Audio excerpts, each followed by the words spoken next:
An extended play is a musical recording that contains more music than a single, but is usually too short to qualify as a full studio album or LP.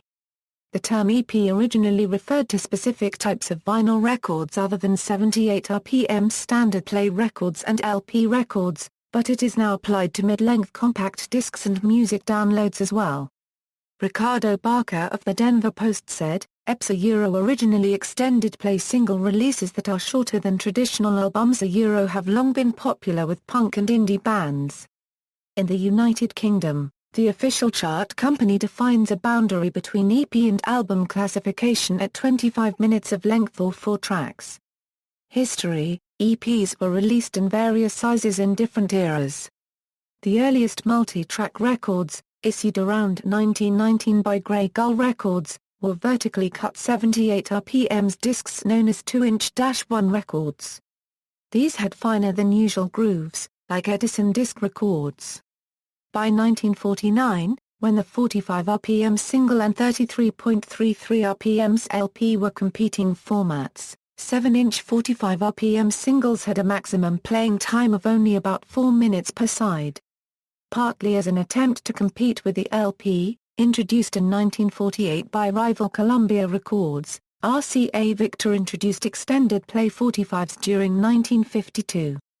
Their narrower grooves, achieved by lowering the cutting levels and, if required, sound compression, enabled them to hold up to 7.5 minutes per side but still be played by a standard 45 RPMs phonograph.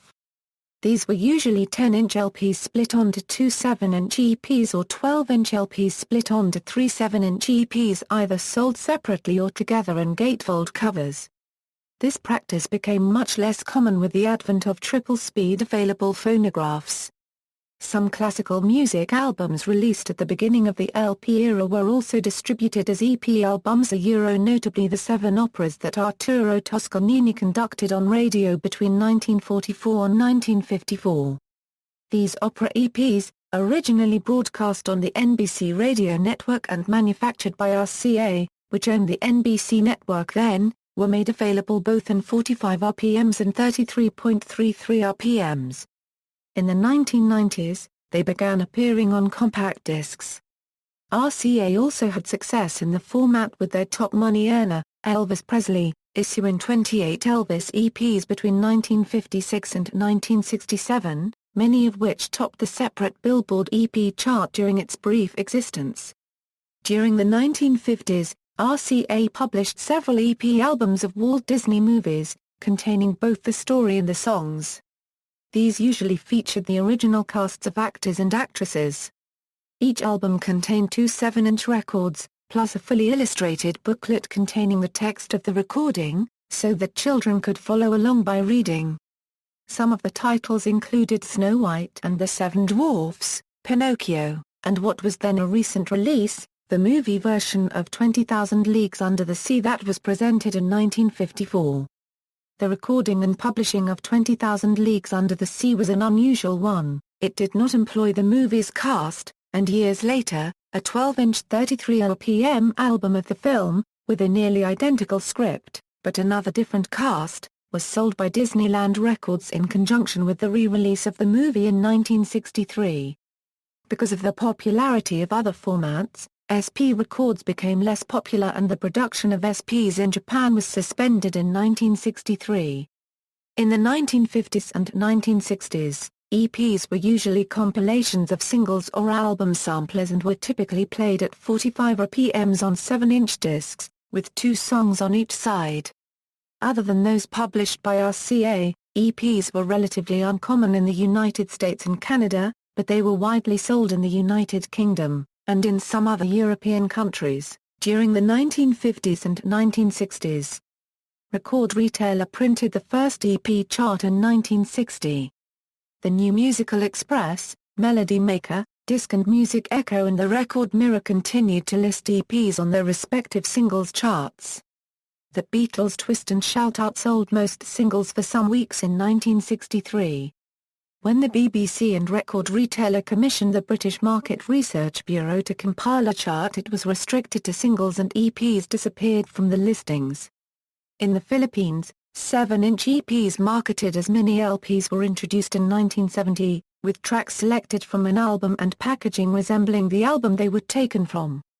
This mini LP format also became popular in America in the early 1970s for promotional releases, and also for use in jukeboxes.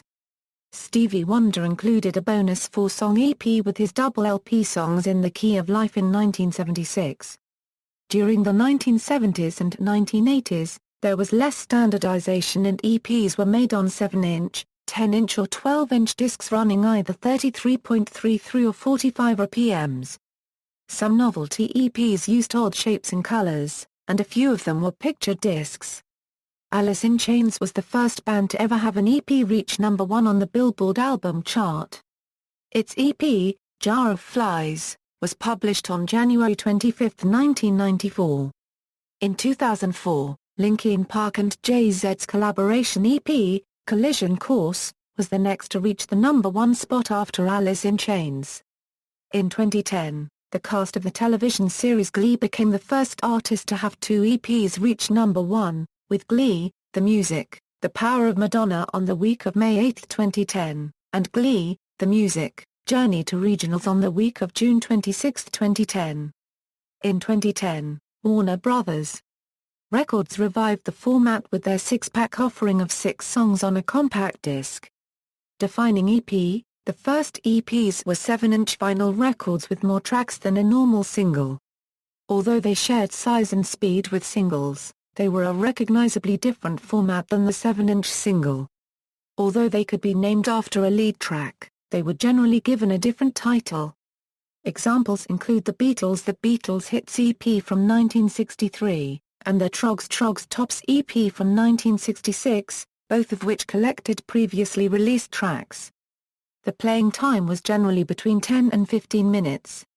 They also came in cardboard picture sleeves at a time when singles were usually issued in paper company sleeves. EPs tended to be album samplers or collections of singles. EPs of all original material began to appear in the 1950s.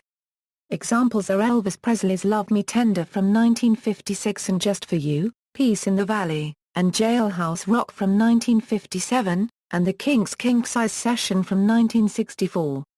12-inch EPs were similar, but generally had between 3 and 5 tracks and a length of over 12 minutes. Like 7-inch EPs, these were given titles. EP releases were also issued in cassette and 10-inch vinyl formats. With the advent of the compact disc, more music was often included on single releases, with 4 or 5 tracks being common, and playing times of up to 25 minutes. These extended-length singles became known as maxi singles and while commensurate in length to an EP were distinguished by the fact that they were designed to feature a single song, with the remaining songs considered B-sides, whereas an EP was not designed to feature a single song and resembled a mini-album. EPs of original material regained popularity in the punk rock era, when they were commonly used for the release of new material, for example Buzzcocks Spiral's Scratch EP. These featured 4-track 7-inch singles played at 33 RPMs, the most common understanding of the term EP. Beginning in the 1980s, many so-called singles have been sold in formats with more than 2 tracks. Because of this, the definition of an EP is not determined only by the number of tracks or the playing time. An EP is typically seen as 4 tracks of equal importance, as opposed to a 4-track single with an obvious A-side and 3 B-sides. Billboard classifies EP as 4 to 6 songs. However, according to Recording Industry Association of America, an EP is defined as 3 to 5 songs, whereas a single is allowed to contain up to 4 songs. In the United Kingdom, any record with more than 4 distinct tracks or with a playing time of more than 25 minutes is classified as an album for sales chart purposes. An intermediate format between EPs and full-length LPs is the mini LP, which was a common album format in the 1980s. These generally contain 20–30 minutes of music. In underground dance music, vinyl EPs have been a long-standing medium for releasing new material, for example 14th Century Sky by the Dust Brothers. Double EPs, a double extended play is the name typically given to vinyl records or compact discs released as a set of 2 discs, each of which would normally qualify as an EP. The name is thus analogous to double album. As vinyl records, the most common format for the double EP, they consist of a pair of 7" discs recorded at 45 or 33 RPM, or two 12 discs recorded at 45 RPM. The format is useful when an album's worth of material is being pressed by a small plant geared for the production of singles rather than albums, and may have novelty value which can be turned to advantage for publicity purposes. Double EPs are rare, since the amount of material recordable on a double EP could usually be more economically and sensibly recorded on a single vinyl LP. In the 1950s, Capitol Records had released a number of double EPs by its more popular artists, including Les Paul.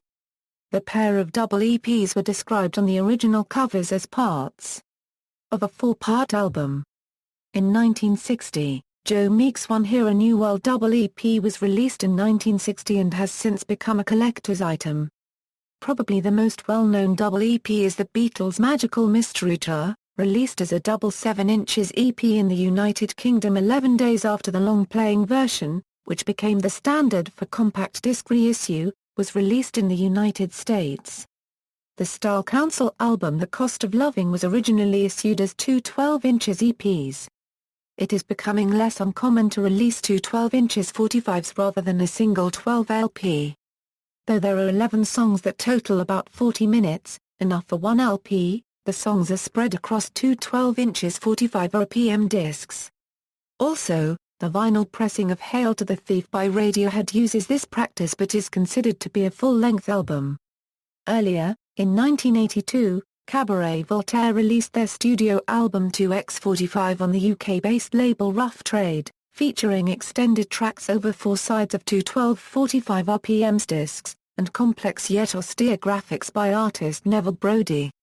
The band subsequently released a further album in this format, 1985's Drinking Gasoline, on the Virgin Records label. There are a limited number of double EPs which serve other purposes, however. An example of this is the Dunedin double EP, which contains tracks by four different bands. Using a double EP in this instance allowed each band to have its tracks occupying a different side. In addition, the groove on the physical record could be wider and thus allow for a louder album. Jukebox EP. In the 1960s and 1970s, record companies released EP versions of long-play albums for use in jukeboxes. These were commonly known as compact 33s, or little LPs. They played at 33.33 RPMs, were pressed on 7" vinyl and frequently had as many as 6 songs.